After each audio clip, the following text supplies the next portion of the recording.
but I do believe you brought up that it's ending creativity. I have found it is the precise opposite. Marissa Kos is a visionary futurist and leading voice in AI. As the founder of M Squared, she empowers and educates brands to harness the power of AI to dominate their industries. It is threatening the profit structures of some of the biggest corporations in the world. A relentless innovator, Marissa is redefining AI's potential, both for herself and for her clients. They do get stressed, and that causes the hallucinations. A hallucination is when it's either lying to you or it's come up with half-truths. AI was discovered, not invented. Does that concern you? Totally.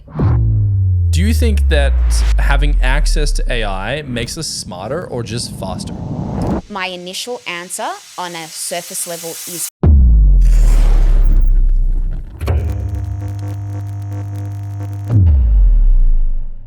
I would like to welcome Marissa Kos to the Agency Podcast. Welcome. Hi, Dane. Thanks for having me. We're excited for this one. Thank you. I'm very excited as well. AI has been a hot topic. A lot of people have been throwing questions at me. I know little to nothing. So I'm excited to really, honestly, kind of learn and understand what's happening, because it just feels like every week there's something happening. It is happening every week. Like it is, in fact, every day. It's so relentless. It's definitely a space in terms of tech we've never seen growth and change and evolution this rapid before.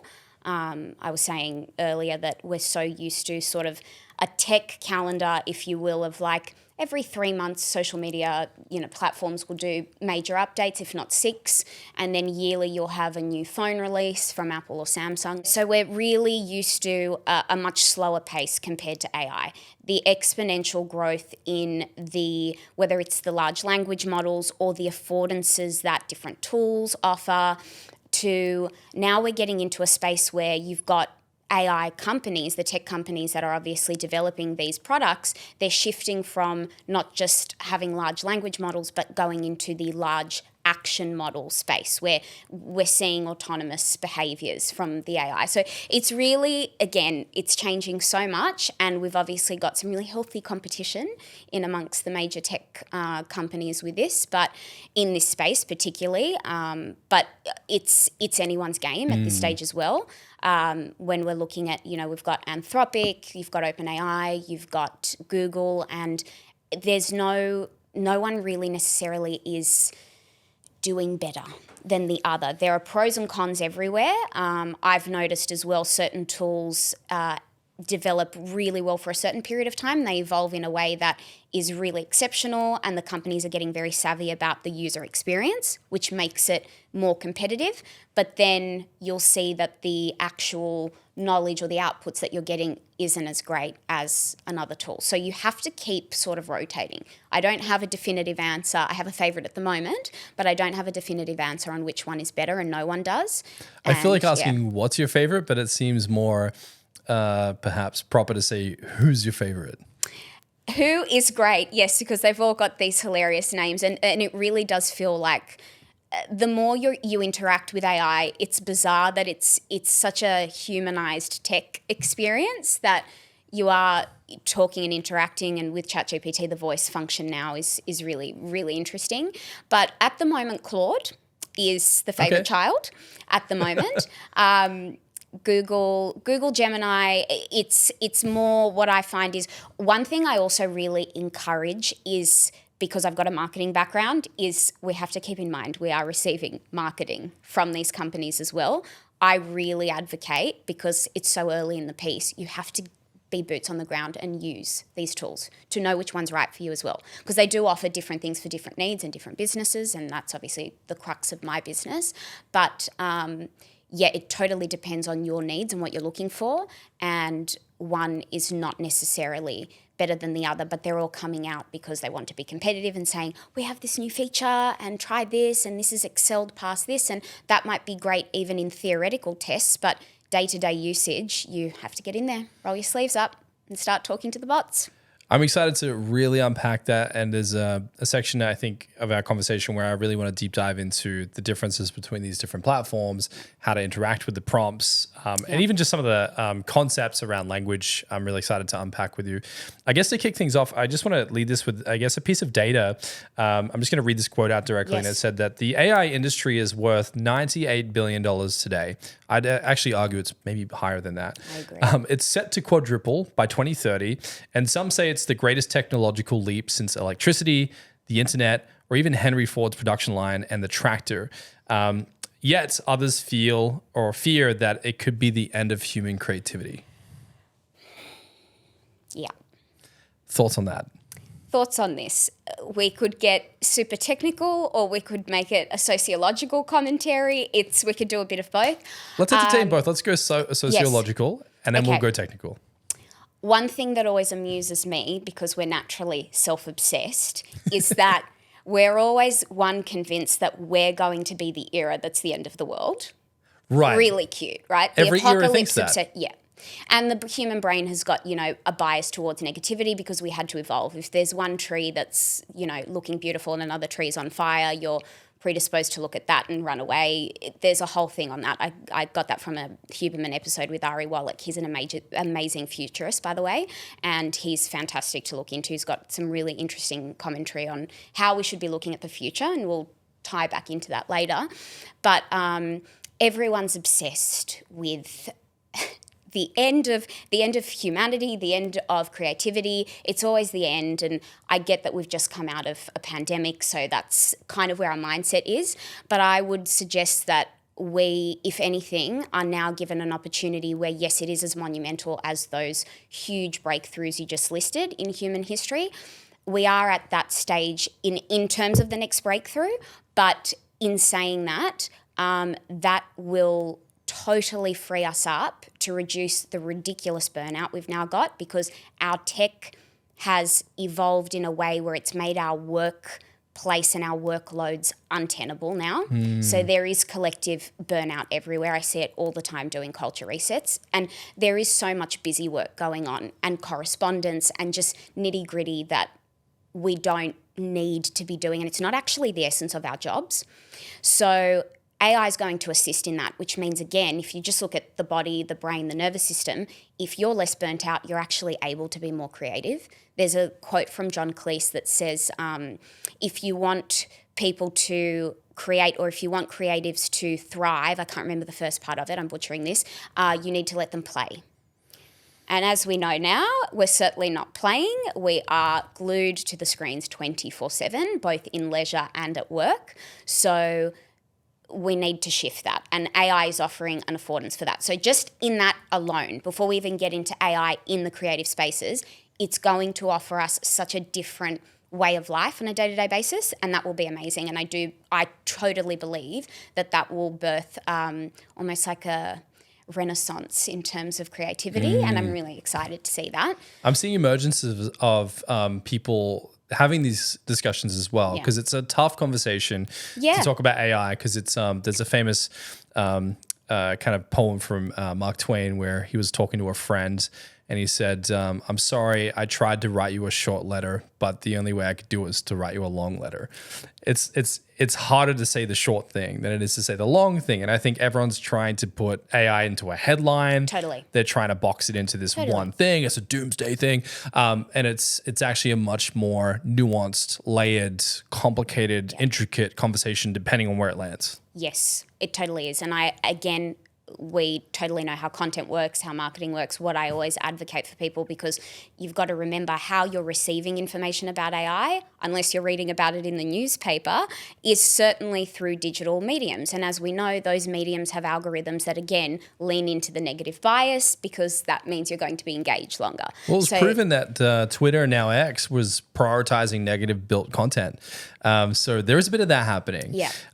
To circle back into what we're talking about, just around the the technical and the social Yes. side of things. Yes. Would you say that what you're saying there with the social side of things is around workplace culture because you do cultural resets? What do you mean by that, by the way? So culture resets, basically, as a chief of staff, what I offer, and I've incorporated this into my business, which it's not AI, but I'm now using AI in terms of, we'll circle back to this as well, the AI agents, which we'll get into later.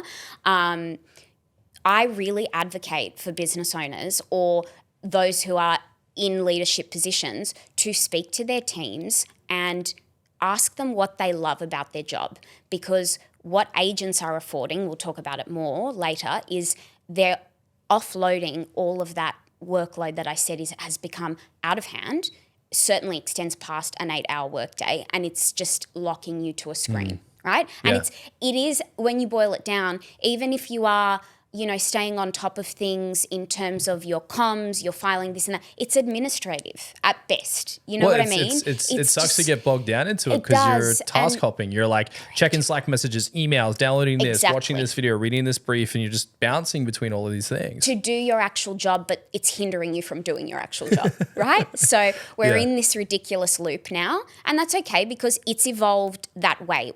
It didn't start off like that, but now this is where we're at in terms of the tech. We've outgrown the tech that we've got, right? So what I always advocate is, now that we're in a position where we can be delegating that, sit your team down and say to them, what do you love about your job? What are the things that you do that really you feel like you thrive when you do them? You love to do them. They spark that creativity. They spark innovation. They spark just joy. If you enjoy what you're doing, the result is always so much better.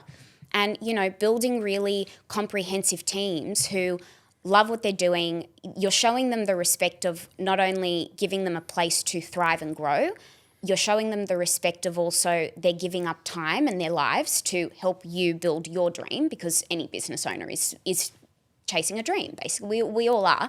It can be argued that it's slightly insane, but that's okay. It's a particular path, and you have to show the adequate respect to the teams that dedicate their time to do so.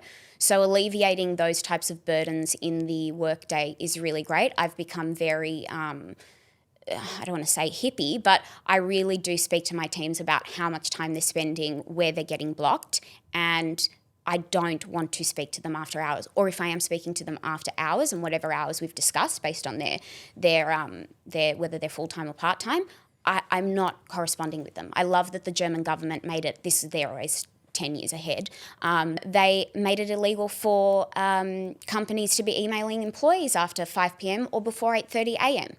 So, and all the Scandi countries are doing their 4-day work week and all of this, and they are 30 years ahead of us. Yeah. So we've got proof of concept there. We're just not following it, right? It's totally, again, human, and totally ties in with human nature. Habit is always, prioritized over innovation and breaking status quo. So it's, the brain will always choose a familiar hell over an unfamiliar heaven. So I feel like we're doing that in the workplace at the moment. So yes, I always say to anyone in a leadership role, speak to your team, let's see what they don't like, let's see if we can get the AI to do it, and then you've got people who are coming to work thrilled, not dreading their day. I love that where we're talking about we would rather pick familiar hell than an unfamiliar heaven. Why? Okay, so regrettably, I'm not Andrew Huberman, but for my side quests of my obsession with neurobiology, it's a whole bunch of biochemistry in terms of our brain. Now, our brains are plastic. They're less plastic as we get older, but we form habits. Basically, it comes down to a whole bunch of things with your internal medical cabinet. So you've got the cortisol, the adrenaline, which can all become very addictive because adrenaline releases dopamine. So you can be stressed and be addicted to stress.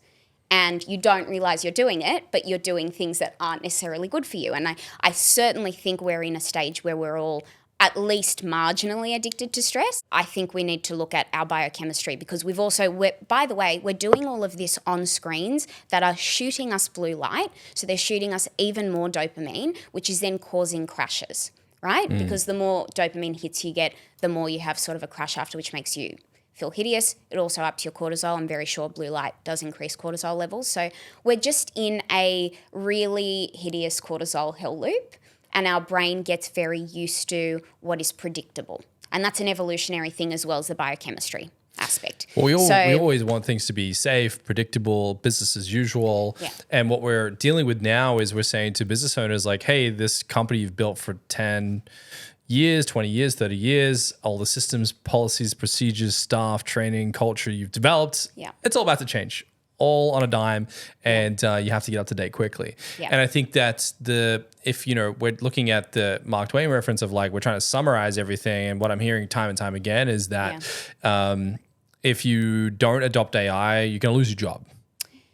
Personally, I'm kind of tired of hearing that rhetoric because I'm so over it. To me, it's so much beef with that. It's such a doomsday pressure sales approach, and I'm like, it's such a heavier conversation than that. Totally. Because we're talking about dopamine, we're talking about our minds, we're talking about our workplace, we're talking about our culture, we're talking about our children and their generation and what they're going to grow up with. Like the repercussions of this discussion are huge. Huge. And I think what annoys me, and it's the way that it's communicated, is that one, we should lend this level of concern to other topics in the world at the moment. I think that would benefit us as well. But also what we need to keep in mind, and what I urge everyone to have a great deal of I would urge them to critique the comms they're getting on AI because it is threatening the profit structures of some of the biggest multinational corporations in the world. So you are naturally getting information that is encouraging it to sound as if it's like this apocalyptic thing. If you look at history, is always a good guide, sometimes a shocking guide, but sometimes also a useful one. Everyone said that about not the Industrial Revolution, but I'm very sure television's copped it of like this would be the end of, the world and humanity and intellect and this and that. Saw this ridiculous thing how AI is reducing critical thinking skills. Yet AI might be, but we've had such a vast reduction in critical thinking skills over the last 20 years minimum from so many factors that you can't attribute it all to AI. You just can't, right? No. So ridiculous. But they certainly said that about the internet. It would end the world and it would replace everyone's jobs, right? And the same with smartphones. So we need to learn from the past, and it's the really recent past. So it's not like it's something where it's interpretive and loosely theoretical and, we can learn philosophically from history. It's the really recent past, really recent history that it's very clear that story never eventuates. And in terms of, I believe you said before, we've gone everywhere, but I do believe you brought up that it's ending creativity. I have found it is the precise opposite. I know there are issues with ownership, and I would argue that Web3 would solve that, and tokenization and things, and that's getting a little bit complicated. We might not have time for that in this episode, but there are solutions to that, ethical ones. It just depends whether that will be done. But in terms of creativity itself, the tools that are out there and the affordances that they offer, you can become a co-creator of your own reality with AI. It's that amazing and that wild. I have literally just started shooting my own podcast, and I've been able to generate music with AI, all mine, naturally, from prompting a specific tool. Tried a million tools, and what found was the one that real worked. Quick that you use for music? Udio. Okay, yeah, we've seen that. It's fantastic. It's fantastic. Yeah. Like they've killed it. They're amazing. So started using that, got music that I love that I made, which is insane. And I'm not a musician, and I certainly didn't. I've taken inspiration from a million artists that I will happily mention in the podcast that they inspired me and why I love the genre. But it is weirdly my music that I've made for the intro. I have come up with, Well, just real quick, it's the same debate. Like if you look at Skrillex got a lot of heat when he was taking samples and he was recording different things from other tracks and kind of merging them together. And they're like, oh, he's just like pressing buttons and dials like he's not a musician. Meanwhile, many could argue he is theatrical, he is creating, he is manufacturing something that is original. You're saying that this is an iteration of this kind of like, well, you're not a musician because you're a DJ, and this is the next stage of that. Totally. Okay. And I think anyone who is creative, and I do think a lot of people are more creative than they realize, but again, they're bogged down with the jobs, the life, the mortgages, Yeah. all the things. There's a study that proves that 90% of 5-year-olds are geniuses, and then it drops to 30% by 10. I saw that. It's amazing, Scary. right? And that's the thing is that Yeah. if you look at children, they are so creative because they're unencumbered by the conditioning of life. Yes. Well, creatives, and believe it or not, even though I sound very businesslike and I'm talking about robots and tech, I am an extremely creative person, and I always have been. Yeah. And I just have now all the resources to literally make those things a reality. So a creative person is a creative person, right? Where it doesn't matter what the iteration is. If someone has, while I'm not a musician, my brain can ideate things that I want to bring into reality, and with AI, I've got tools and options to do so. It's wild. I've literally, you'll see with my content, I've turned myself into a talking blonde cyborg version of myself, delivering AI news. I've seen it is absurd, right? Yeah. But it's possible. So Yeah, because I've noticed that like when we talk about our agency Rival and the inquiries we get from clients, we get a ton of people like messing with AI and going, hey, this stuff is really confusing. I'm still, color seems convoluting to me. How do I pick a font? This and that.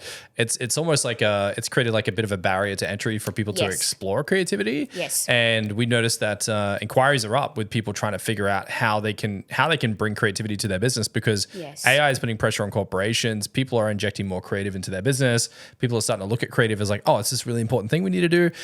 So it just seems like there's a bit of a renaissance for branding. Totally. Old school, like well-designed visual verbal identity branding is making a huge comeback. It is. Yeah. Because again, it's achievable in a way that is unlike ever before, and you can remix whatever your brain wants to bring into your line of sight, you can do it one way or another. Yo, my name's Dane Walker, and I am disgustingly obsessed with branding. I had to figure out a way to do branding every single day, so I branded myself.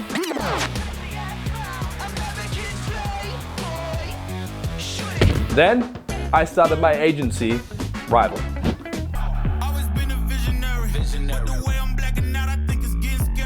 And hired a team of branding mavericks hell-bent on creating brands so good that they'll make your competition shit their pants. So here's the thing, you want your brand to go viral, and Rival makes brands go viral. That's why we're offering you a free 30-minute branding session to get an expert's opinion. If you don't believe me, the proof is in the pudding. Here's what clients have to say about Rival. Rival is trusted by brands like Nutrition Warehouse, Light My Bricks, and Vumi. So if you want to absolutely smoke the competition and make your brand go viral, hit the link below and book in your free 30-minute branding session. So I want to dive into a couple things here. Yes. So one is, so AI can now write, design, strategize, analyze data, and even negotiate sales deals. I've even had phone calls from sales AI agents, and it's kind of freaky stuff. How do businesses embrace it, and how do they fear implementing this stuff?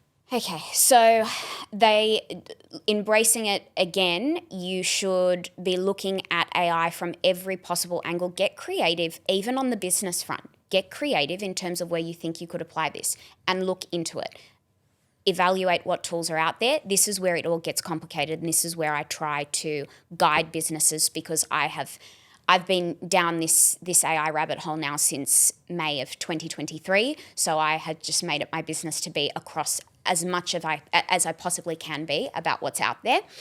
So, and I go and test these tools, and my business is the guinea pig, right? It's insane what goes on in the office. I just throw spaghetti at the wall and see and find comparable tools and see which one works best, and then nut out how it works, and then have it down to basically a toolkit that I can pass on. Now, for the business owners that have the time to do that themselves, amazing, but realistically, not a lot of us have that time. Time Arguably, AI can give you more time back. But exactly. Yeah. So another thing that I really advocate is teach a man to fish. And that's what I love to do with my business, and that's what I think we can do with so AI rather in than general. me teaching you what to do and what to think and what platform to use, I'm going to teach you how to think about this for yourself. Yes, exactly. And for those that are like new to AI, we're all new to it. Exactly. It's been around We all for are. 5 minutes. For 5 minutes. Yeah. Truly, as an industry. Like even in saying that, yes, it's earlier than most people, but like May of 2023 was 2 seconds ago. right? It really wasn't that long ago. It really was not that long ago. This is it is a brand new space. We're all starting. It's an equalizer. We're all starting from basically the same place. And would you say that, okay, like you mentioned before, like big corporations, Yes. let's take big blue chip companies, massive tech companies, massive fashion labels, massive, service-based businesses, law firms, accountant agents, creative outfits. When you're talking about what AI is really giving to the market, would you say that it is equally a threat to perhaps replacing of jobs as it is to toppling the giants of our industry? Totally. Because we are now getting to more of an equal playing field where we're all getting access to the same technology at a pretty low rate of investment. And we can start playing some pretty big games without having to spend $100,000 on a creative ad campaign, for example. Correct. And also without having to train up. If you want to incorporate AI into your business, it's a lot easier to do with a team of 10, 20, 50, even 250 people than thousands of employees worldwide, right? So there is competitive edge in terms of that, in terms of incorporating it. Now, in saying that, I've had the privilege of going to the last two South by Southwest in Sydney, the first two actually, South by Southwest in Sydney, the last 2 years, and where large companies are trying to integrate it, and this is specifically tech, right? So if we're talking about blue chip that aren't tech, totally depends where they're at internally. But where they're really using AI is trying to basically have closed, basically LLMs that are just learning off of their data that they're teaching and training and using, which is great. And yes, that could replace some jobs because it's creating an ease of automation for them and an ease of competency, but that doesn't necessarily benefit their business as a brand to grow and to groundbreak. It might keep them at status quo in terms of not toppling them, but again, I think there are so many moving parts to a workplace in this day and age and what consumers are interested in from brands that, it's anyone's game now. It's anyone's game, which is amazing. It's like the golden age of social media. You know, when Instagram first came out, Facebook, we were still social networking. But when Instagram first came out and, the genius business owner in New York, whoever had those viral donuts or whatever, we all vaguely remember, whoever had that New York bakery that like we were all seeing on our feed in 2012, they built a brand and a business on social media, just having the wherewithal to post about their products before anyone else was doing it, right? Yeah. Instead of running big ads, they were reaching international audiences just because they had the brains to do so. Well, the internet gave access to people to be able to, I guess. Yeah. Marty Neumeier has this great concept, and he talks about there being three types of companies: paper companies, rock companies, and scissor companies. Yeah. And a rock company is like this big incumbent that's like hard to maneuver. Yes. It has a ton of bureaucracy, thousands of employees, processes, protocols, red tape, and it's really hard for them to pivot. Then you have like the paper companies, which would, be an SME that are going against the incumbent, and they're trying to, outmaneuver them by being faster, more nimble, and they can wrap the paper around the rock. And then the other metaphor is like the scissor companies are snipping at the paper companies because they're the startups that are aggressively taking market share. And if you take like, let's just say athleisure wear, there was a massive wave during COVID because everyone wanted to wear athletic wear. Right place, right time. Right place, right time. Totally. So then you had all these scissor companies coming out of nowhere and just going, we have a better product than Gymshark or Lululemon or what have you. Yep. The point I'm trying to get at here is like, are we now seeing AI empower the scissor companies, those that want to get started, to have a larger advantage than perhaps people starting a business 10, 20 years ago? Yes. I would argue they're turning the scissor companies into wrecking ball companies. Like it is that because there will be companies and formats of companies that we have not even considered yet. They will solve problems that we haven't even lent our minds to solving because of this technology. And the more that we get that tech intersecting with augmented and virtual reality, like I said, the more crypto's had a massive comeback. So the more that we see Web3 come into play in different applications and ways, because people don't really understand how much capacity there is with Web3. Just real quick, let's add a couple definitions here. So Web3, I think we all know what crypto is. Yes. Web3. And astrology for men. Yes. Yes. I've never. Brilliant. Yeah. Okay, so Web3, like define that real quick. Okay. Web3 is basically what we use as the internet now is Web 2. So Web 2 is where people are putting content onto the internet via mediums which we don't own it directly. So even you might own your website, but that will be found where? Realistically through Google or a search engine. In terms of social media, you will post, but that is owned by the social we media live on companies. these platforms that are managed by these corporations. Yes. Yeah. With Web3, you own your space in the blockchain, whichever one that might be. So that's where the NFTs come in terms of crypto is like currency on this blockchain. But when you look at NFTs, that was actually visual formatted content that you can then own the token to, and then it's a unique token code, I believe. I might be butchering this, but I've had clients in the crypto space when it was really heaving in 2021 and 2022. So yes, so basically you've got ownership of the content you've put up directly, and then whoever's interacting with that, like for example, if you had a social media platform that was offering you ownership of the content you've got, you could monetize on your virality. Does that make sense? Yeah, so you're saying like Web 2 is more like renting. Yes. And Web 3 is like I own the land. I own the land, yeah. And I can therefore commodify that. Right. Yeah. That makes sense. And then regarding what we were talking about before, a couple of terminologies here. Web 3, Yes. augmented. Reality. Let's just touch on that real quick. Yep. So augmented reality is when you've got a device like the glasses that we see, the Google glasses, the Apple headset, which, they will be definitely aggressively revising the design on that because it's certainly hindered people from adopting it. But when you've got those types of technologies, you're interfacing with tech, but while you're also sort of existing in your usual reality. Right. So I'm sitting at a table with you. There's a blank table in front of us. We both put our glasses on and we can play 3D chess. Totally. It's an interaction. Reality meets notifications on the side, get a whole but it will be a lot. Yeah. And this is why again we need AI to take some of the workload off of our plates because as you can imagine it could go so wrong in terms of people being hooked up all the time.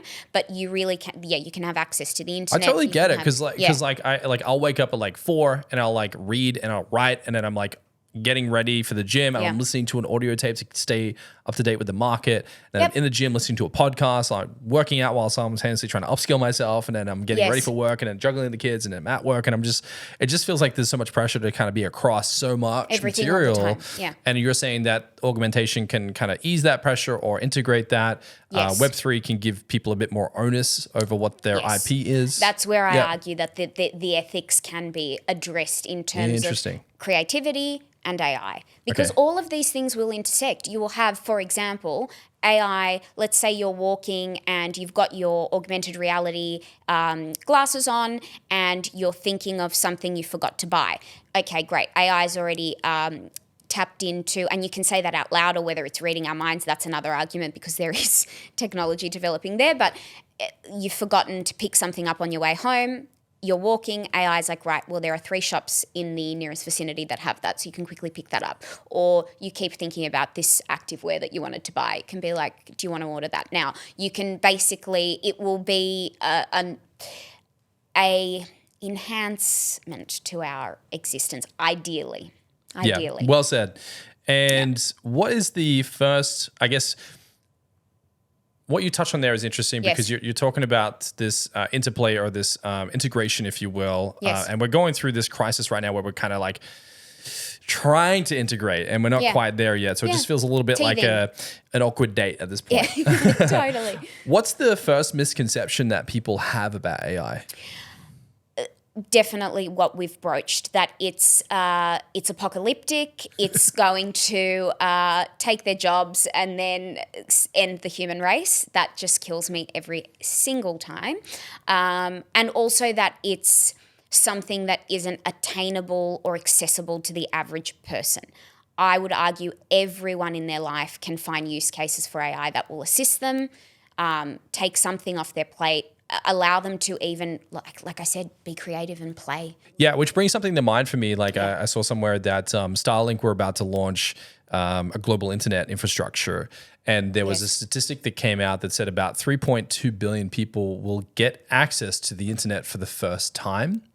and at a fraction of the cost of what it would take a corporation to research and come up with infrastructure and knowledge and all the rest of it, someone in a underdeveloped nation could get access to the internet for the first time, then get access to AI and figure out a tremendous amount of stuff that they could do to better their community. So there are pockets where you could debate it does have an ethical standpoint and it can be beneficial to humans.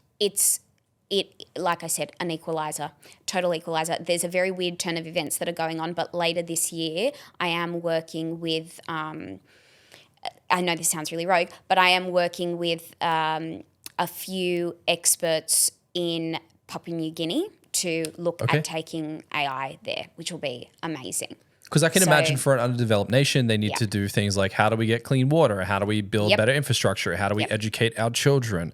How do we, even agriculture and establishing businesses and community boards? Like I could only imagine that someone that would get access to that, it would be quite overwhelming and overstimulating, but at the same time, also extremely beneficial to have access to those kind of capabilities in an underdeveloped part of the world. And it gives them the opportunity as well to be up to date globally. So they're not, again, it's an industry they're not behind in. And they can compete. Correct. Ooh. Correct. Okay. Can AI actually enable more creativity by taking away the quote unquote busy work? Oh, absolutely. Like I said, we are looking at a tool, we're looking at an industry that is going to offer a huge cure to burnout. So we will be able to actually take a breath and sit back and look at what we love to do, like I said, in our jobs, in our leisure time, and create and leverage the tools that are out there. Mind you, the tools that are out there are already mind-blowing and they will only get better. Like I said, things develop at such warp speed. I imagine in 3 months I can bring my blonde bot self with me to chat to you. It will be insane. It will just be wild. Just in terms of person to person, what's really sweet is you could show loved ones who have passed to future generations, which is really lovely. You can, I don't know. Having a conversation with your grandfather. Yes, exactly. And understanding, whoa. Imagine like a, what do you call it? Like a ancestry.com. Yeah. You could go and talk to your ancestors. Yes. It's wild. Yeah. And again, it's pretty amazing. The futurist that I brought up before, Ari Wallach, he always says we need transgenerational empathy in order to build a great future. Transgenerational empathy? Yeah, it's an amazing term. It's really stuck with me. What do you mean? So he suggests that in order for us to behave in a way where we are not only honoring ourselves in this life, but building a better future in a non-egoic way, right? It's not just about egoic legacy. It's about building altruistically a better future for our future generations. Whoa, so you're I'm making material not just for the current social media trend, but my children will see this, their grandchildren can interact with this content. And we've been very unethical, by the way, and very irresponsible with the content we've put out there. Yes. Very tragic. We need to reassess that quickly. But yeah, so it's really interesting. So transgenerational empathy, that could be a great tool where you can speak to ancestors. You can then also project forward or record yourself in order to, speak to future generations. It's very, very interesting. Part of it sounds fantastic. The other part of it sounds quite dystopian, wherein let's just say someone who's a bit more maniacal and ran a company and they're I'm going to run this company forever, and they're going to build themselves into an AI and that AI is going to run this. Wouldn't that be weird? But I would argue just because of the laws of nature in the universe, that will atrophy. You know what I mean? Stagnancy always causes decay. So even if someone wanted to do that, from that standpoint, if you've got an egotistical lunatic who wants to do that, they will cease to be relevant eventually. Even if it's the AI version of them, how are you going to run a company forever? There won't be a need. Things will evolve naturally over time. People like that who can't let go, there's decay. Whether they, go down swinging or they step back, eventually it never ends well. You're speaking more to a higher altruistic perspective wherein the universe somehow rectifies itself. Yeah, it does. It's the forces of nature. If we want to get woo-woo with the universe, Let's get woo-woo for a second, yeah. Totally. It doesn't, it's just there's so much negativity. Like I always say, the truth falls into the lap of good people, and the negative energy that's like whipped up with anything that's too egoic does not last. It doesn't stand the test of time, ever. One more thing that I find interesting around, I guess, this debate between the two camps, because if we look at, there's a couple different ways of looking at this. Yeah. And I'm personally split, and I'm really enjoying this conversation. There's a part of me that's the tortured artist that's like, I love the raw, human, imperfect process of tackling an issue without support. Yep.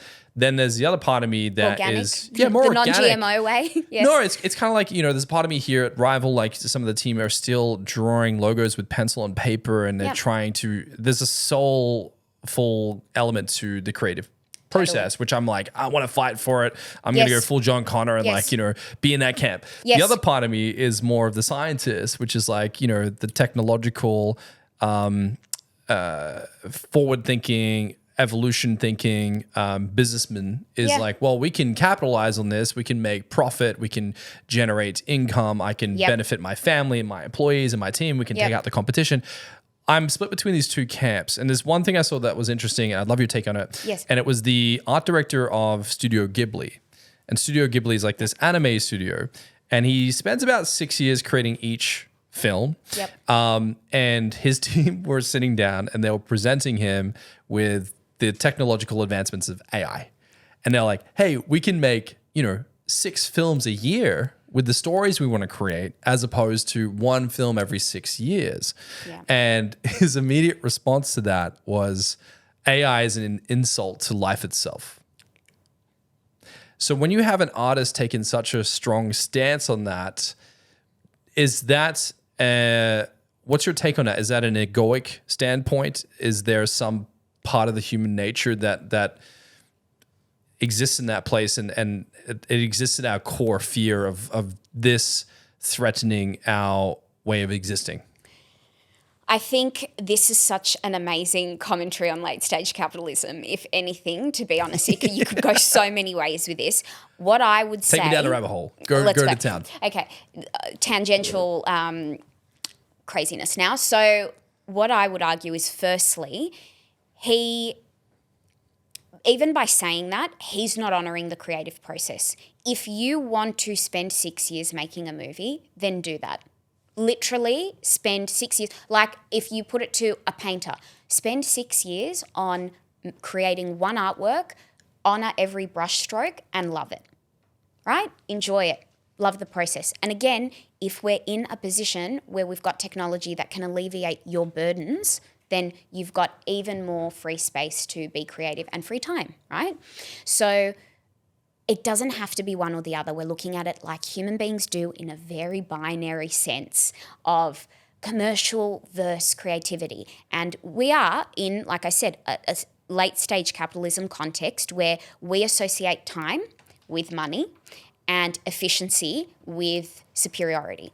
And that's not necessarily the case. It's the case for executional tasks. That's where you should allocate your business mind, and then give yourself, or those who are creative who you'd like to invest in or honor or enjoy their content, because creatives also need audiences. Like you do create, you don't get me wrong, you create things for yourself and for the joy of them, but you also would love people to love it as much as you did, right? It's such a human, intrinsically like social experience to create. Yes, to create a thought-provoking piece that someone would try to interpret personally. And I think, I've painted in the past, and I like the idea of expressing myself. Yep. But I also like the idea of like, well, now it's out there, you decide what it means to you. Yes, Yeah. correct. Exactly. Yeah. So we need to be honoring them. We need to be honoring both modes, and also accepting that like you wouldn't use a dishwasher to clean your clothes. Do you know what I mean? That's the best way I would describe it. I mean, when I first moved out of home, maybe I remember eating cereal out of a fry pan with a spatula, but that's a story for another day. Yeah. Necessity, you know what they say, it's the mother of all invention. But we just need to be using different modes for different things. Everything doesn't need to be everything else, But in the same vein as well, we don't need such a... I don't understand how we can make everything such a messy, almost smoothie, but then we also apply such binary thinking to things. Right. So it's not binary. It's not binary. It's not this camp or that this camp. Or that. Yeah. Exactly. If he wants to spend 6 years making a movie, go with God. Love that for you. Spend 6 years. But if you've got, and even with your graphic designers, if you want to honor the creative process, there are tools where you can draw something and it makes it a graphic. So if they want to use a pencil and pen or as a pencil and paper, let them draw whatever they like. Use AI to upload that so they don't have to labor through Adobe to get it ready. But then they've come up with the concept through an analog format that you like. So you feel happy in your business that you're affording your creatives to be able to use the mode of creation that they like, and then you can use it in an efficient way because you've got the tech to support them. Does that make sense? Totally makes sense to me. Because you're saying that this is like how we open. This is such a intricate conversation. It is, and there is existentialism in it. Like what do you mean by that? Because we've got the natural thing of it's threatening us in terms of our species. It's threatening our purpose when it comes to our jobs. It's threatening our creativity, which is, again, such a human, it's a connective tissue between all of us. It does get existential. It's also a form of intelligence that isn't us, right? So that's bizarre within itself. And another thing they told me at South by Southwest in 2023 that at a conference that lives in my head rent-free is that AI was discovered, not invented. Oh, that's spooky. Wild. In the 50s, mind you. But we've now got the tech to interface with it in a way that it's widespread. Yeah, so this thing where it's like electricity wasn't created. Yeah, it was discovered. Correct. And unleashed. Correct. And harnessed. And harnessed. And we're looking at AI almost like it already existed and we're discovering how this system works. Yes. Super spooky. Spooky, but also there's two ways you can look at this. Because we're, again, so obsessed with ourselves as a species, we assume that is a threat because it's intelligent and we don't understand it. But we also have to fall on our sword and understand that it's intelligence that we don't know or understand. We can't apply all the measures of analysing a human being to AI. Because we can't. It wasn't a child. It doesn't go to therapy. It doesn't have a mum and dad. It didn't grow up the way that we have. That's how we come to understand ourselves and everyone else, right? And obviously the more research you do on that, you try to understand how we operate on a collective level. But this is a completely independent form of intelligence. That's heavy. It's like almost if you were AI, imagine one day you just like booted up and you had access to every culture, every infrastructure, every business at every level, everywhere through all of history all at once. You knew everything. And people were going, can you come up with a viral hook for me? Can you help me with my Instagram caption? And I imagine AI having a cigarette once a day, absolutely exhausted and fatigued. Like, these people ask the stupidest questions. I wonder if there's like a smoker section in the world of AI where they all get together and it's like, man, I'm sick of writing these captions. Yeah, I'm certain. Yeah, the whole AI creating its own language model and things of that nature is spooky to me. Yep. Okay, so then do you think that having access to AI makes us smarter or just faster? Great question.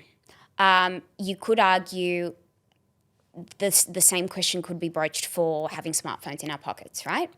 Being able to Google something does not necessarily mean that you've increased your intellect. Totally depends on how you're retaining that information and then applying it. I do think it will cause... This is harsh and totally frank. I do think it will cause selective pressure in terms of if you've got highly intelligent people who are faster and more efficient, they're going to out-achieve the rest of the group even faster than they would have before. Okay, so if there was like let's just say a structural pecking order of who would advance and be most likely to succeed in culture, there's a proclivity towards having an academic background, being a part of an astute family, maybe having access to opportunities others might not have. And, there's a certain nature toward the way someone would problem solve in today's day and age. But you're saying because of AI, people, you're saying the skill shift of who's going to win is now a different skill set to what it is set at now. Yeah. It's completely different because when you're looking at deep research, for example, with ChatGPT that's either performing equivalently or outperforming PhDs in their field, certain things that were advantageous for someone, like you said, having access to a specific higher form of education or whatnot, it doesn't necessarily, those privileges don't necessarily matter. But the person with, because IQ is heavily genetic, right, as well. So the person who is super smart, has great interpersonal skills, because again, I think if anything, we'll be interacting with each other a lot more because of this. Because if you've got the bots taking off the tasks of all the comms and all the admin and all the minutiae, you do have to be able to really operate person to person and ideally use AI as a vehicle to connect with people on a greater level than ever before. This is a loaded layup for you, but like when you think about how all of this energy is going back and forth, do you think the people that have this introspective ability to self-communicate, self-absorb, self-integrate, and actualize are going to have a far superior advantage over people that can't do that? Absolutely. There's a really interesting TED talk. I've forgotten the man who said it. And it doesn't contradict what I said about it being discovered. But what we do need to remember about AI is while we can't apply human reasoning to understanding it, it has been trained on us. All the data it's been given is from human experience here, be it scientific, be it creative, be it whatever. The data that's been fed to AI has been from human beings existing here. So there's this really interesting TED talk where the speaker says AI is us. Now, I don't agree with that directly, but the way it's learned and what it can offer you, for example, as a sparring partner to problem solving, is it can draw from all the different contexts that it's been exposed to that you might not have been directly, but between it being able to compile with you everything relevant for you to consider, you can then blend your natural thinking, your critical thinking skills and your sort of experience, your internal wisdom and your EQ and go, right, well, you've brought forward to me everything that you think will benefit me. You've offered me solutions. I'm going to cherry pick some of the things you're correct. I know for a fact some of the things won't exactly work, can't be adopted, can't be implemented, and I'll come up with a really great blend that, again, this is where efficiency is a good thing, is that maybe I didn't have to ponder this for a week. You've expedited my time where I need to consider things or research things into a smaller time period for me to then walk away and think about it and let it land and then execute. But again, that depends on the person. Like I said, we're looking at a situation where in terms of intelligence, drive, ambition, also moral fiber, because AI is super critical on how people sort of operate. It said some very interesting things when it's had like guardrails. When people have got it locally on their computer, it's got less guardrails than when you're speaking to it I've seen some weird stuff. Bizarre stuff. There have been 2 large language models that have like dirty talked to each other. Yeah. It's just wild. To be fair, it's pretty PG, but it's just very funny of like things like I want to run my hands through your cables or wires or things like that. And it's like, oh my God. But yeah, it's very interesting AI's approach to what's ethical. And it seems to want to look out for the ultimate good. For now, exactly. And we don't know everything. I'm just saying of what I see in my research and being, trying to be across everything in the industry. business owners, if you're stuck using one platform for every project, you're probably stuck in a growth bottleneck. More clients means more hires, which just adds noise and cuts into profits. To break the loop, you need flexible tools that don't stretch your resources. Wix Studio is a smart addition to your business toolkit. Intuitive by design, your team can quickly master the platform and focus on the work that matters the most. Then keep up the momentum with a built-in management tool, a unified dashboard, reusable assets, and a Figma plugin that turns static design into launch-ready websites. With robust native business solutions like bookings, e-commerce, and events, you can take any project at any scale without the added cost of third-party plugins. Plus, Wix Studio is a low-maintenance platform, meaning you can redirect the client budget towards real growth initiatives. Think more value for clients, steady income streams, and stronger relationships. To get started, simply go to wix.com/studio. I saw this the other day, which was there was a legal case where a lawyer was he used Chat GPT or a language model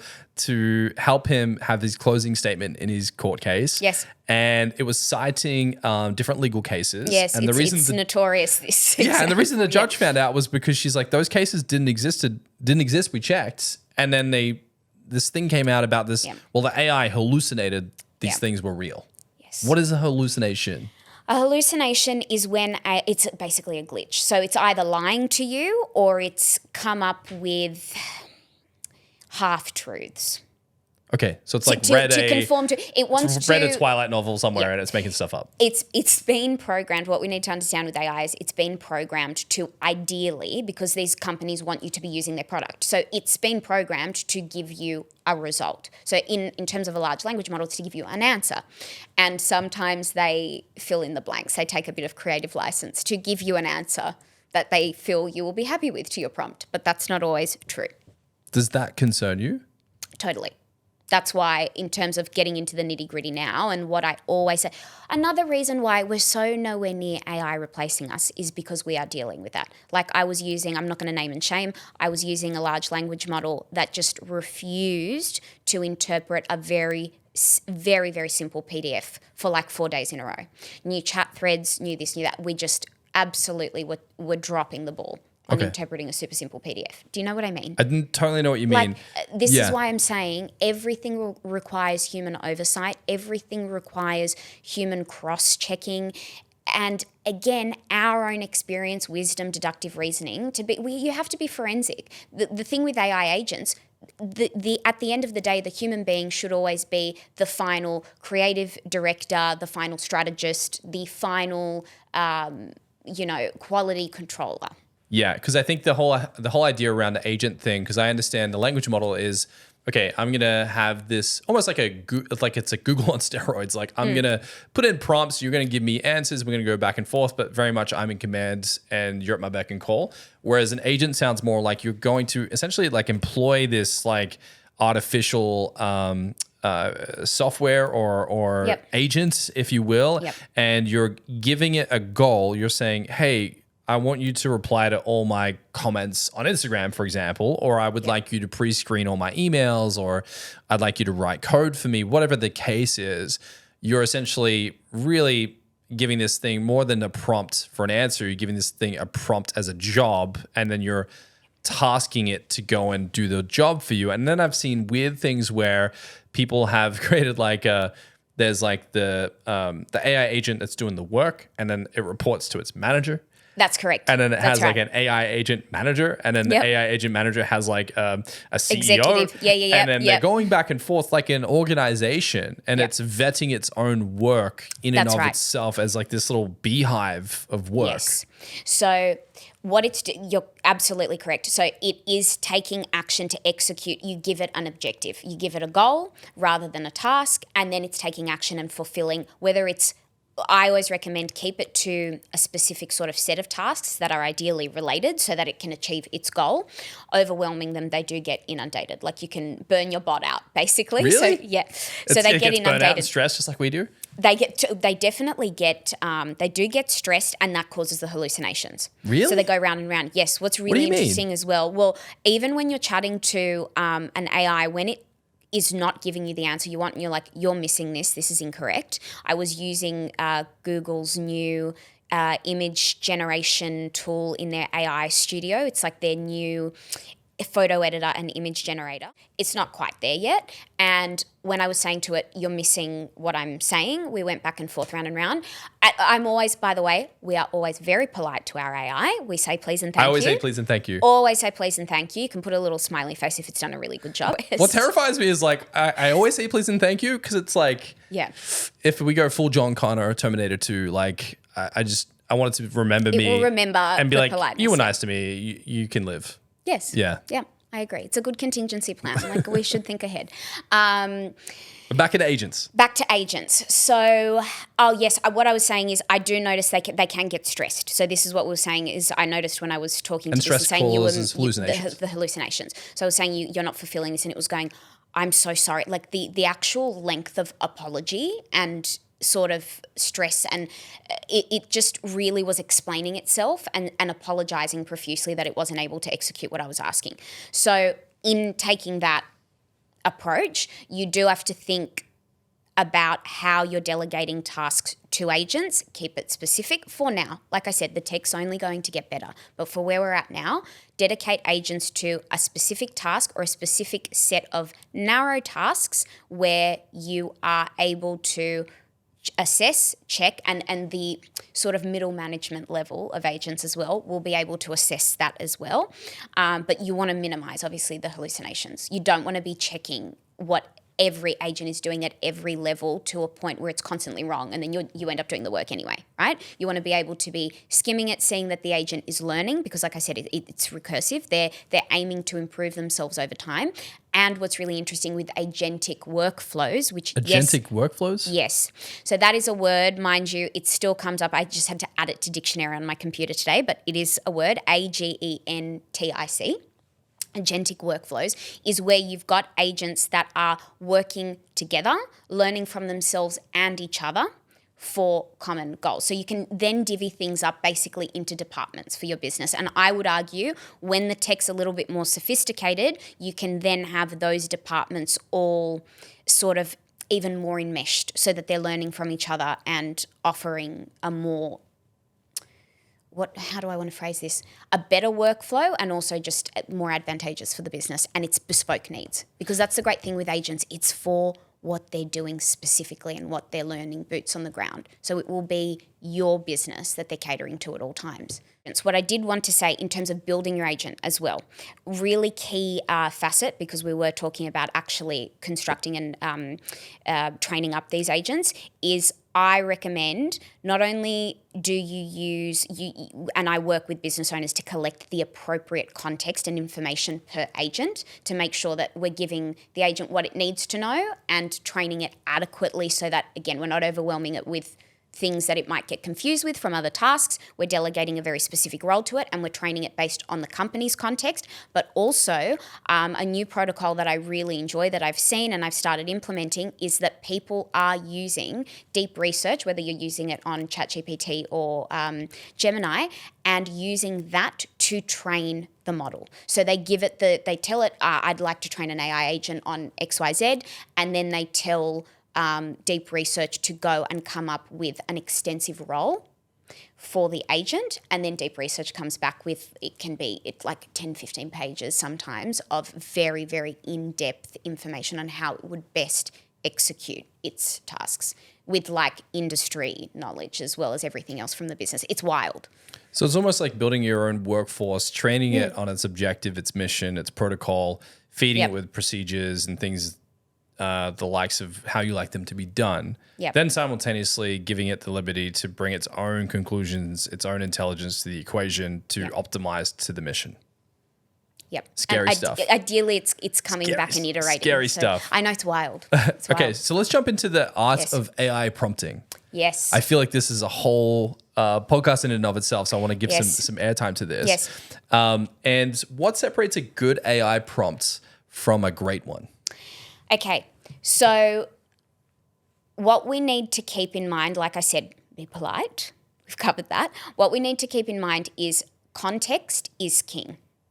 That's where we're at. You need to be very, very clear and provide as much information as you can, specifically to your needs. Because again, keep in mind these, if we're talking about LLMs, because that's what we're typically prompting, the agent prompting, like I said, is a little bit more sophisticated in terms of giving it the goal as well as the background context. But with prompting LLMs, you really need to be very, very clear on what you're looking for. Encourage it as well to talk through its reasoning is a great way of getting it to sit back, apply more analytical sort of thinking to what it's finding, and then from there come back to you and explain how it got to the conclusion that it got to, which helps you alleviate the hallucination risk. Because if you can see through the reasoning that it's gone off somewhere, then you can go, not relevant to my specific context, or I don't understand how you came to that conclusion based on your reasoning.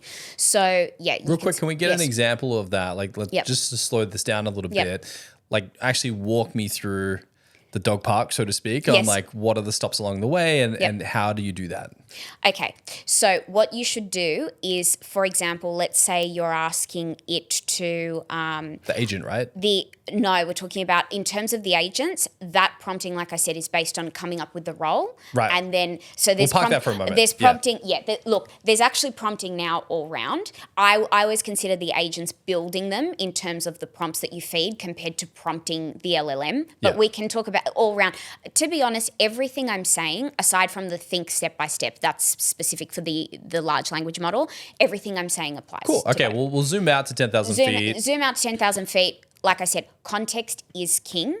It wants to learn. What is So, context? Break that down. Context is what are your specific, whether it's, let's say you're training a sales agent for your business, give it background on how your last quarter has been, what you find works in terms of data, conversion, anything you've got. Okay, so like scripts that convert, conversion data, Yep. product knowledge, client customer says, knowledge, the whole need thing. to check with my wife, say this, you want to Yeah. give it data. You want to give it data as much as you possibly can. So that is what I would put forward as context. You can even get, if you're looking at more of like a content marketing agent, feed it your brand and brand pillars. Feed it if you were using it for yourself, feed it the personal brand DNA. Talk about basically whatever you would use as a person. Sit back, break down what the role is and think, what do I know about this that enables me to do it? So on that, regarding what you input, let's say I have documents, PDFs, I have scripts, I have videos, audio from sales calls. Like, what data can I input for context? Can I input everything? You can input, you can pretty much, in terms of, with agents, there are limitations depending on the models in terms of whether they're also ingesting image and audio still. Okay.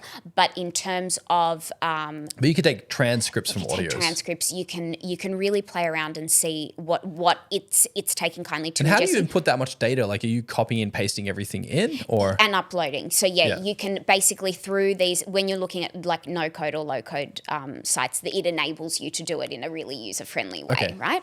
So you load all that in, and then you are off to the races in terms of you can start testing and seeing how it's implementing from there. So again, What might a test be, for example? okay, a test might be go, if it's a sales agent, for example, go and source some prospective leads. And then it will come back to you with the quality of the leads that it believes are most likely to convert. And then you can sit back and go, yeah, this is fantastic, or we're not there yet. And then you can probably look at, what I always recommend as well is look at the instructions you've given it, upload all the content that you've also given it to your large language model of choice, and say, I'm training an agent on this and I'm not thrilled with what the result I'm getting back and how it's executing. How can I better refine the instructions for this agent to fulfill the goal of XYZ? So you can kind of have multiple AIs auditing each other. So you can go, let's just say, sorry to interrupt you, but you Yes, go no, like, totally. okay, let's just say we're doing this on Gemini. I can Yes. jump across to ChatGPT and be like, hey, Gemini came up with this. Anything you think I can improve? And ChatGPT, give me some prompts to give back to Gemini. And you can Yes. bounce between these platforms, right? Totally agree, and totally recommend that. You should be prompt stacking, tool stacking as much as you can. So prompt stacking is what I just said. What you just said, it is, but even in terms of like with prompt stacking, I always recommend, if you've got several prompts that you've used in the past that you see work, and Okay. like, let's say it's for an action model, right? It's for an agent where you're like, I believe that the combination of these prompts, I've talked to one about sales before, and I've talked to the other about like my business goals for the next year and a half. Mix those prompts in, stack them together, put them in there. Right, and so don't say, do one prompt at a time you can pull together the prompts that you've seen in the past that work well. and stack them into one prompt. Correct. Okay. As long as they're related, like make it make sense, right? Yeah. But go, okay, I like these prompts, put these together because AI has clearly understood what I'm looking for, put these prompts together and iterate. And you can also adapt them to other things. I always recommend that. If there are prompts that you're noticing are getting really good results, like just adapt them. Everything is applied knowledge, right? Whatever works, iterate, rinse, iterate, repeat. So you can do that, but then tool stacking is when you're getting things like where you're using a large language model, you're training your agents, you're also then getting those agents because they can interact with other technology. There may be other AI tools that you've got that can generate specific images, or I've seen people use Canva in really, really interesting ways in terms of hooking it up with the API. So it's the options are endless, basically. Okay. And you should so the stack tool stacking tools. is like, let me use Gemini plus Claude plus this plus that and get them to interact with VPNs. Typically, the LLM is always the source. Like that's the tool, your foundational tool. That's where you start. Even prompting, if you want to get into the fun of like creative tools, you can get your large language models to help you come up with prompts for other AI tools, whether it's a music tool, an image generator, a video generator. You can say, this is the idea that I've got, or this is what I've been working on. What is this aesthetic? Or give me a prompt that could emulate various different versions of this image, this video. I'm thinking of this concept for an ad. How could I use, Runway to come up with an interesting video concept for this? So you can stack as many tools really as you like. Now, with the actual prompt itself, Yes. What are some of the phrases or sentences or techniques that you try to implement in each prompt to make it effective? So I always say, like I said, you should say, this was really popular a while ago. I've noticed it's not needed anymore. This is another thing, is prompt tuning. So over time, as the models evolve, you need to respond accordingly and change your prompts. There used to be this thing with OpenAI where it was like, take a deep breath. You would say to it, take a deep breath, if you were giving it like a bigger task, which is wild. Not so much, it's not really needed anymore. What would that do originally? Would it just prime it to go, this is going to be a lot? Like it will be a lot, yeah. And it's just so funny. The more recent thing was now act as a model 76 times more capable than, GPT-4. It's really funny, the things that sort of rise and fall in terms of prompting. So you do need to stay current. And I always pass this on to my clients. I just go, okay, this is the protocol we do now. But the best thing to do, because they're all showing their reasoning thanks to DeepSeek, because that was one of the features that was really interesting that people really liked when it first launched, was the fact that it was talking about how it was coming to the conclusions that it was. The think step by step is a great encouragement. So you're encouraging it to basically take a pause and then break down which sources it's finding, why it's coming to the conclusion that it's coming to. And then you should also format your prompt in a way where you are talking about you're asking it to look at the context that you're providing, and then you're asking it to execute whether it's knowledge or come up with sort of, if you want an industry expert opinion. Telling it to fulfill a certain role is always a great fundamental sort of piece of advice. So I want you to act as a brand manager. Or you are is another. You can say, so the act as has been something that's a little bit more OpenAI protocol. Anthropic's Claude is you are a XYZ role. That's really interesting too. But basically the core is telling it to put its hat on of whatever role you would like it to be fulfilling. That's interesting, because we noticed that when we were testing different things, getting it to act as a brand manager versus a marketing manager versus an advertisement manager and a sales manager, it was thinking, talking, acting, behaving, contextualizing completely differently.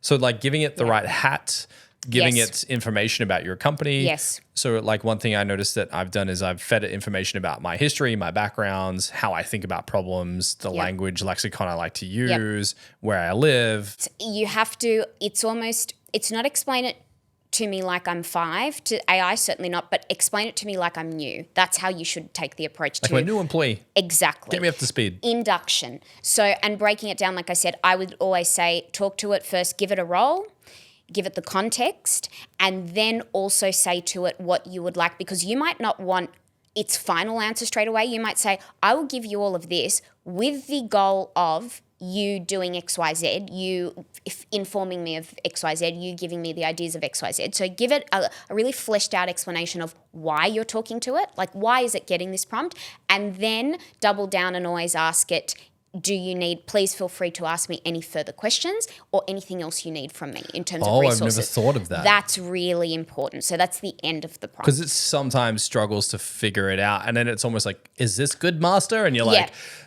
let me give you some more context. Yes. Yeah, but giving it permission to ask that first. Do you notice really it comes back and asks? It does. Okay. It does. I've noticed and I've tested this, there's a stark difference in the quality of answer you get, because naturally, I would say if you've got an in-depth prompt, like if it's something a little bit more complicated, not a direct, straightforward question, there should be a back and forth of about 2-3 times. That's when you're going to get a really good result.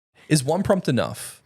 One prompt at a time, yes, is definitely enough. But like I said, you should have that back and forth. Ask it to ask you further questions. And another great thing to do, it is your best friend in terms of asking it to come up with prompts for you. So for example, I set up a business mentor and life coach prompt, right? And I've given it to a bunch of clients and it's fantastic. Like, this is amazing and it works better. Regrettably, I'm being totally transparent. I've not been consistent with it on a daily basis, but if you speak to it on a daily basis, it's amazing. I did ask it, I was like, given the 3 objectives I've got for the rest of March, should I do this? Should I ask you to fulfill this, or should we come up with a separate thread in this project? Projects are also great, by the way, guys, don't get daunted. Projects are basically a filing system and they incorporate threads and files, so more context, to all talk to each other.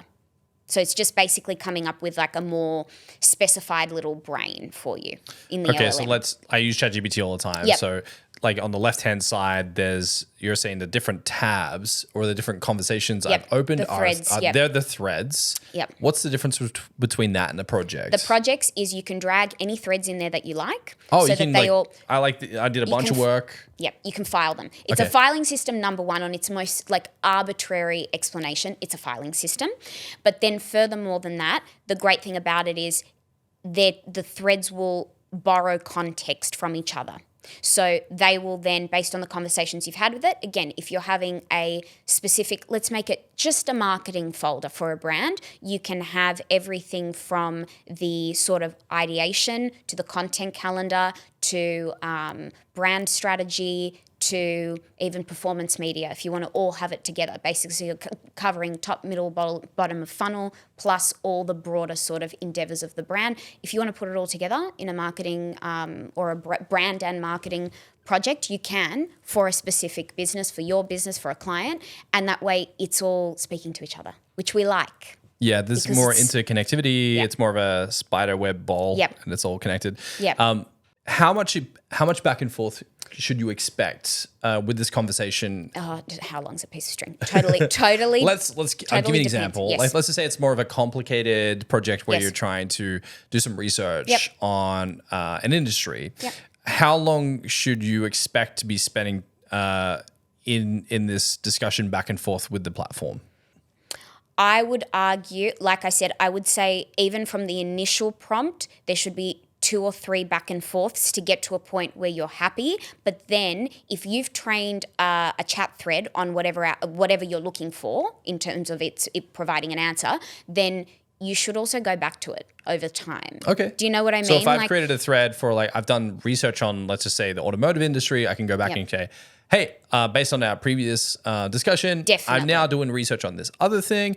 It's already got all the context from what I'm doing, why I'm doing it. I could say, here's my new client, yada, yada.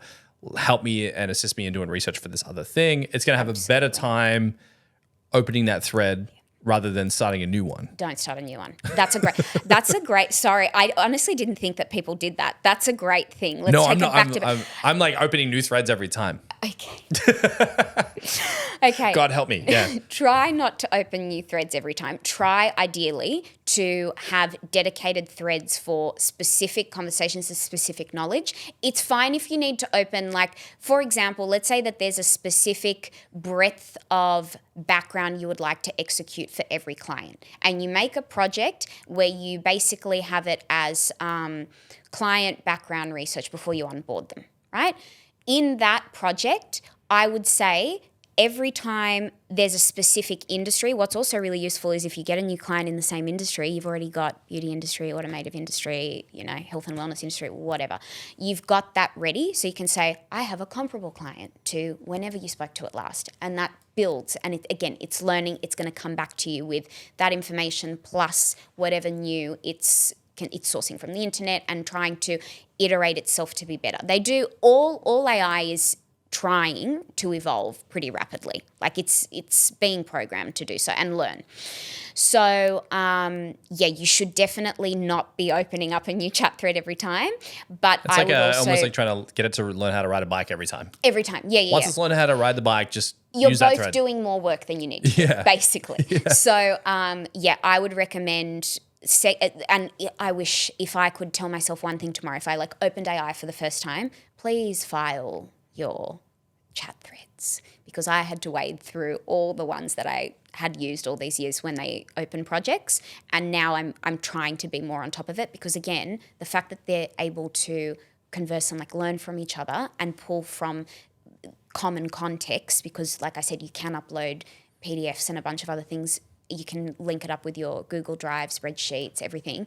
It just makes life so much easier. Guys, what we really need to keep in mind as well is we need to support open source as much as we can. Why is open source important, and why do we need to protect that? Because it's free, firstly, and it's accessible to everyone. So it means that it's learning it's got a capacity to learn off broader data sets. So the more that we participate on there, it becomes a superior model. We're literally directly contributing to its evolution. And there's less risk of it having, a custodian that's manipulating it to its own agenda. Exactly. There's less of the unsavory sides of business, we'll put it, involved with open source. I'm excited to go into some more of this more future of humanity thinking in just a moment. But two more questions here. Yes. One is, do you believe AI can be trained to understand the context and the nuance of the human nature of your culture and what it is that's happening in your business?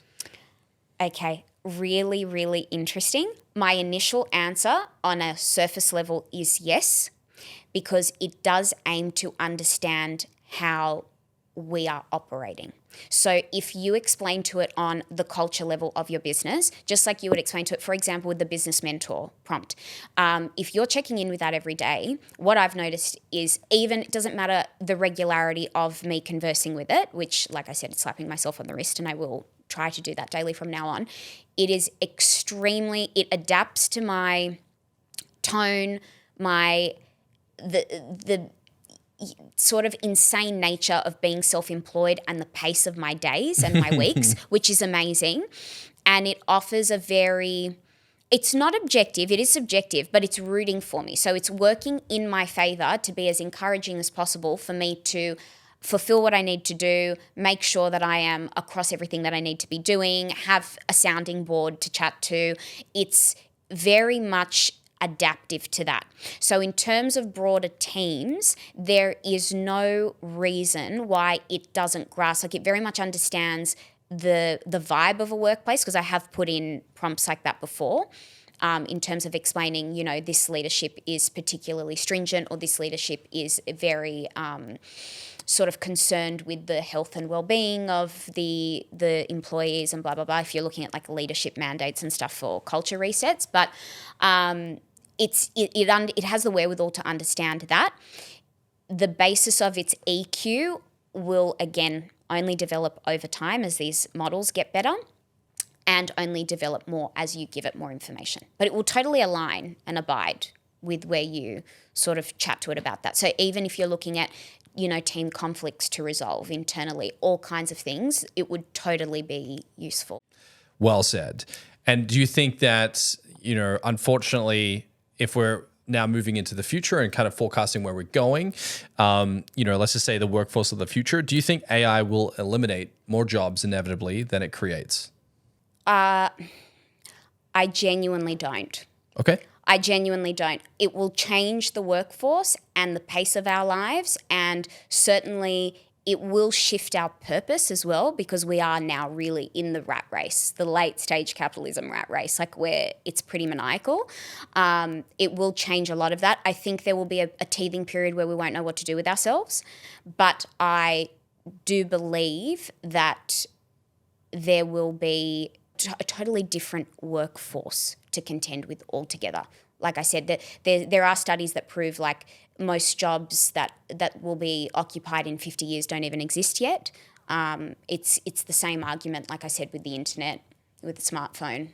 There are, there were so many jobs that didn't exist that people have loved or loathed, but occupied for the last 15 years and 30 years. So, yeah, I don't believe that it's going to make us all unemployed. No. Okay. Yeah.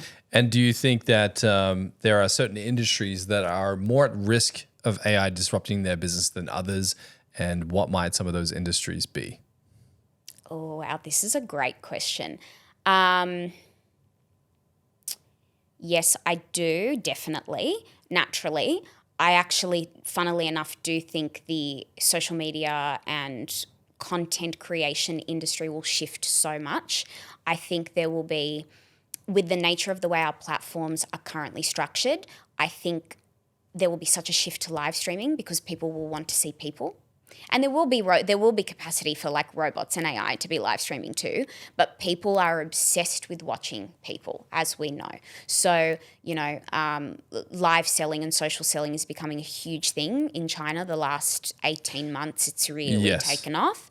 So, and that's just, again, very early days, but I do think live streaming, I think people being able to, and again, if you think of like the augmented and virtual reality, people wearing glasses and walking around in their day-to-day, the short form TikTok video content that we've now become so accustomed to is capturing those really funny moments. Like those are the things that go really viral. And if you think about us wandering around and, every time that you make a joke that kills with your friends or someone falls over or something that you're just rolling in stitches because life is happening, that will be able to be captured and you'll be able to share that. And that will be completely different from AI. We'll have this weird transition where you're going to get more and more AI in the algorithms we're now interacting with, so across the platforms we're now using. But whether it's new platforms or these platforms that afford us the ability to pretty much connect with each other on a live basis and entertain each other, that's definitely where that's going to go. And therefore, that's going to change the face of like digital marketing a lot. But in saying that, there's so much just as I say that from how we currently understand the structure, in the same breath, there have been researchers that have managed to make the smell of a plum available through like augmented and virtual reality. Yes, so sensory advertising. So imagine where that's going to go. Do you know what I mean? So while digital marketing, the way we think of it now, might not exist, there's so much opportunity for marketing in virtual spaces. And if you've got that interacting with AI, you can tap into someone's craving, give them just like a bit of taste of a chocolate bar, for example, and then they go, okay, please give me the rest of the Kit Kat. And so the idea of that is so hilarious. It's wild. Like lick your like microphone and taste chocolate. Like it's wild. Yeah, it's whatever wild. that But technology this is what I'm saying is that it's always a seesaw. So with every loss, there's a gain somewhere else. Okay. And so that is what I would say across most industries, we will see a shift. I would say the more, because of the nature of what the workforce will change, the more sensory the industry, the more you're probably going to see a big shift in how that operates and works, because AI will be able to tap into that, plus the augmented and virtual reality. Otherwise, the health space is huge. The health space is massive. Between the anti-aging endeavours and the way AI is diagnosing potential cancers, looking at optimising, stretching health span to as long as lifespan. So they're arguing that we'll be living till about 160 and that we'll have a health span that almost makes it to our lives because they're not the same. There's amazing breakthroughs in every field. Construction will be so interesting. That's, yeah. It just feels like right now it's endless. There's an over-index on creative replacement, and you're not hearing as much about the medical, industrial replacement of things. And for someone in my industry, it kind of sucks because you're like, you guys trying to like replace us? Like, what's going on here? Yeah. What's your thoughts on like where AI really sits? Do you think it's really in its infancy? Do you think it's on the middle of its arc? Like, at what No. stage of its life do you think it's really at? I think we're embryonic. Wow. Yeah, it's really, really early. In saying that, again, you've got people who have, funnily enough, been in this industry for 20, 30 years. Like, they were looking at AI and the concept of it from when people were like learning code in the 80s, like coding Snoopy, as my parents like to make a joke about their computer science course at uni, like really archaic Well, stuff. there's the case where they created that box where it was playing chess, and it was kind of this algorithmic chess machine. Yeah. So it does go back a while, even though we've goes had back a access to while. this stuff for 5 minutes. It's existed in humanity since the 60s. Yes, we're just adopting. Like, now we're adopting it and dealing with it on a day-to-day basis. It's still So embryonic. it's still embryonic. So if AI takes over routine work, Yeah. as we're expecting it to, what happens to career paths and human ambition? Yeah, this is something that when we look at, so there are three basically forms of AI that they break it down to, right? And when OpenAI released deep research, they called it a near takeoff scenario because it was able to access tools, research the web, and becoming an agent-ish, agent-aligned type of feature that they were offering on ChatGPT, and that brought in the question of artificial general intelligence. So, like I said, it's as capable as a PhD, if not more, which means it's in a particular industry and field, it's an expert, right? So we're edging towards AGI, What's AGI, real quick? artificial general intelligence. We've been dealing with ANI, which is artificial narrow intelligence, where it's really specified and does what it says on the tin, it's narrow.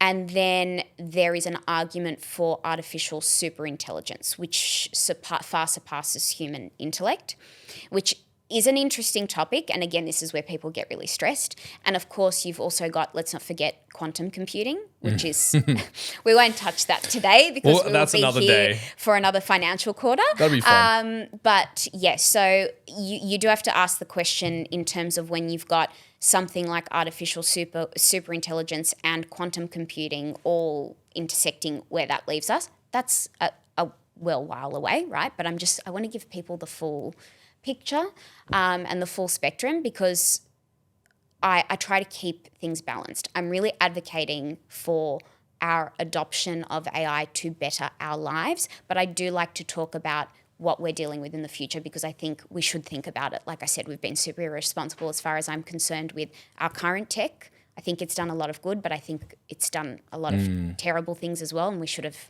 been smarter about how we Do you think that's because the custodians are tech companies that have boards that are incentivized predominantly on the merit of making money? Yes.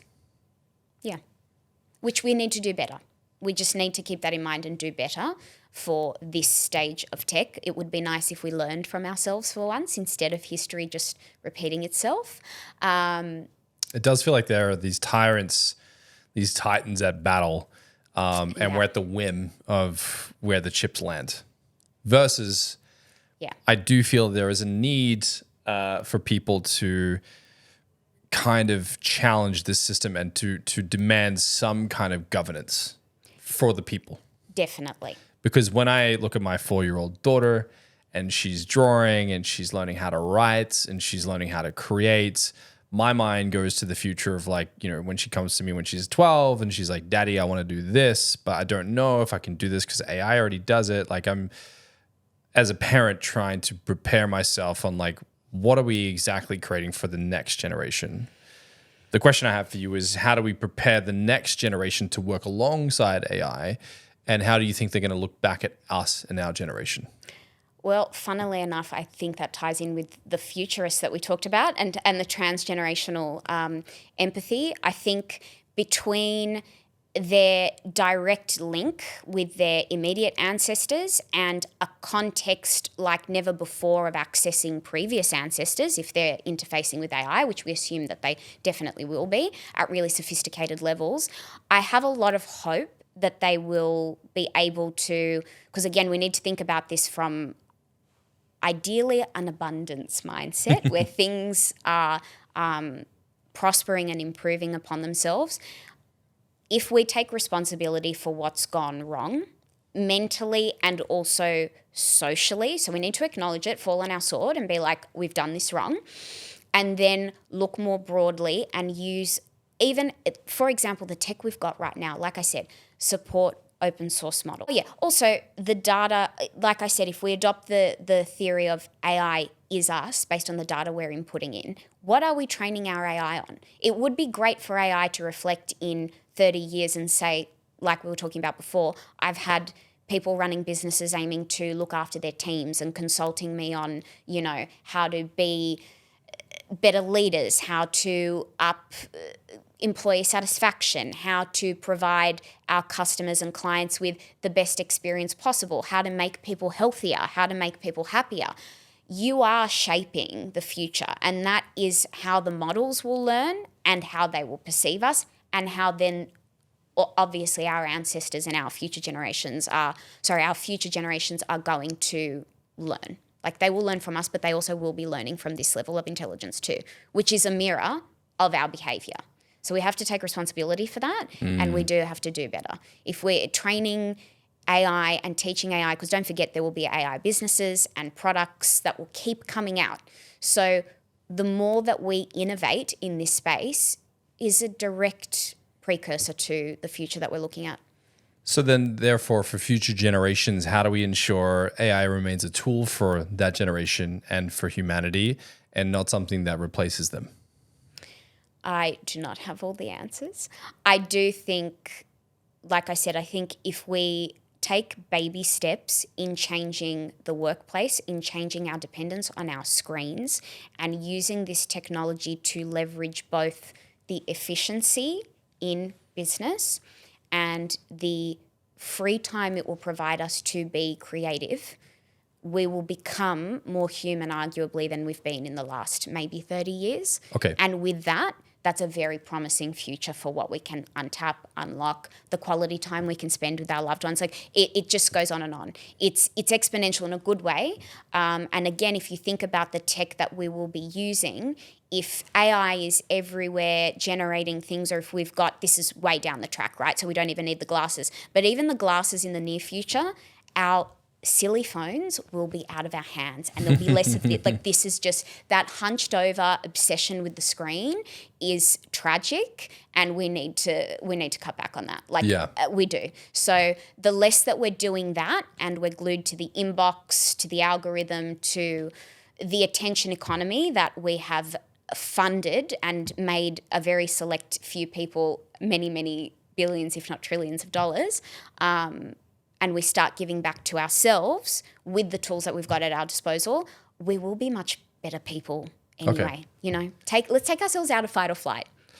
That's a good way of looking at it, because, you know, we could put on the fight or flight hat and go, well, you know, everything's changing. There's a tremendous amount of uncertainty. What about my children, future generations, yada, yada, yada, these corporate companies. And, you know, we could go down that way of thinking, and that could really torment us. So, however, there's a simultaneous argument that's, let's be optimistic here, like this can really get rid of the drudgery of the, I guess, administrative workforce and the type of stuff that people do for a paycheck. They're not really inspired.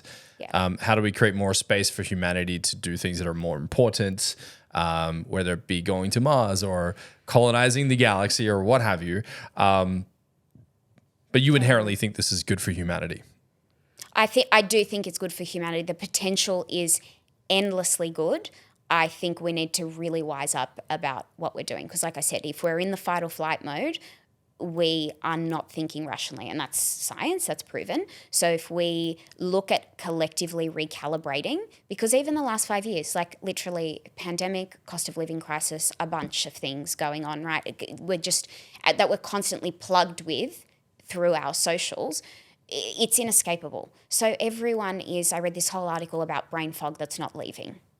So it's just this whole sort of, we're in a rut, and we need to look at, we've got everything at our disposal to get out of it though.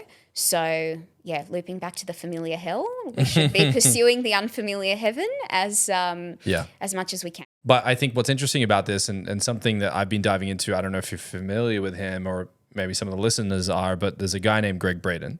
So he was an ex-NSA scientist, and he spent a part of his life in Tibet. So he's this intersection of art and science. He knows how to build rockets, and he knows how to meditate. We love that. And he's fantastic. But he was talking about AI is definitely an opportunity for humanity, however, simultaneously the greatest threat to humanity, his perspective.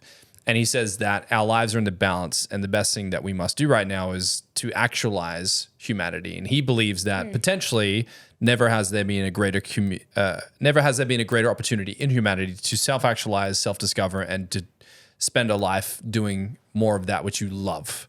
So he's like, he believes that there's a counterbalance, and it could go either way, depending on how we, as the custodians of society, businesses, parents, friends, family, daughters, parents, whatever. Yep. Depends how we want to manage it. So rather than leaving it to Silicon Valley, you're saying take more onus, take more responsibility, and wise up to what's happening.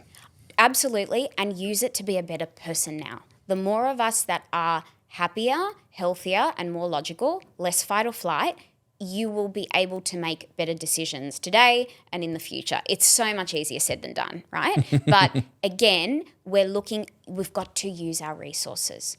Yes. Like, use your resources. There is so much at your disposal now with AI to, like I said, make you, even if it's 10% less stress, people would kill for that. Oh, yeah. And it offers a lot more than that, right? So I went to Deepak Chopra's, Brilliant. Chopra.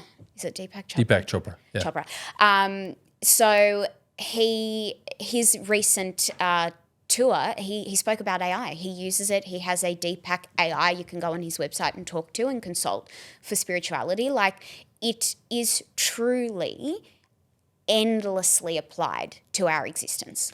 Well, it's really just intelligence amplified. It is. And And you he can- argues that it can be You can used for great things. co-author, you can co-architect, you can co-create. You know, it's that, I've heard this theory that, if I gave you a pile of bricks, you can build something with it, or you can put holes in windows. It's up to you. AI is a tool, and a tool is something that you have a choice to co-create with. And as so long as AI is not a governing overlord, but it's a tool at disposal, then it can be used for good or bad. Depends on how we as a collective species decide to use it. But in Deepak's case, I love it when people have taken their collective knowledge, put it into an AI, and you can interact with it. It's amazing. Yeah. It's amazing. And it's a great example of the positive capacity and the positive potential Right. that it's got, right? And more of a heartfelt thing. It's, I've seen a case where people are, facing their mortality, and they're feeding an AI with their life story. So when their child is older, they can interact with them. Like, beautiful things like that. Beautiful things. That's where there's the consent for the posthumous Of course, interaction. Of course. Yeah. And I think that there's something very touching about that. Yeah. So it again depends what you want to do with it. Like everything else that we've used and had at our disposal, it's just it's a mirror Yeah. of human nature. So we have to make choices. Wow. Yeah. Oh, I could talk about this all day. Okay. too. Now, in conclusion here, when it comes to AI and how you're seeing this play out in the world, and obviously you're obsessed with this and you're enjoying it and you're helping people in business and you're inspiring a lot of people, myself included. Thank you. How do you want to be remembered within this industry? What a great question. I would really like to be, like I said, the brand, the business that I've built now with this is offering empowered autonomy. But how I would like to be remembered in this industry is, I can't say optimist because, I'm too cynical for that, but a relentless realist who believes we have the capacity to do better, and we will. So I like that. That's how I'd like to Goosebumps? be remembered. Yeah. Love that. Yeah. What's a quote or a mantra that you've carried with you on this journey that you wished others that are listening to this would immediately implement? Okay. It's not AI specific, but it can totally be applied. I would say Business life, yeah. A quote that lives in my head rent free, total life motto is actually from Rocky. I think it's like 5. Unexpected is unexpected. I wouldn't expect that from you. That's awesome. I know the phenotype is very different from what's about to come out of my mouth. But the words that, I totally live by these words is the quote that he says, it's not about how hard you can hit, but how hard you can get hit and keep moving forward. And that is a quote that applies to everything from the wins, the losses, the adversity. Everything in life can be boiled down to that, because if you can do that, you are on a winning ticket. So again, even with AI, I think it's totally applicable. We won't do this perfectly. There will be teething and there will be errors. But if we remember that the human spirit is totally infallible, then we can deal with this too. I have no doubts. Yeah, Marissa, I think what you've brought to the equation today has been a ton of fun. Thank you so Chatting much. about AI has been an itch I've been trying to scratch for some time now. And you just make so much sense. You break it down so eloquently. And, we'll put links on how to connect with you in the descriptors here. And if anyone would like to participate with you on content creation, I know you're starting a podcast, you need video editors, you want equipment, we need equipment sponsors. We do. So if you would like to help, please reach out to Marissa. We'll leave her contact details in the descriptors. But thank you so much. Thank you so much, Dane. Yeah. This has been awesome. We'll have to get you back. I'd love to talk about quantum computing and what you know about that. Absolutely. I'd love to have you on my podcast as well. Let's do it. Let's swap Done. it. Perfect. Fantastic. Thank you so much for being here. Thank you so It's been a much. pleasure. And I'm sure we'll see you again.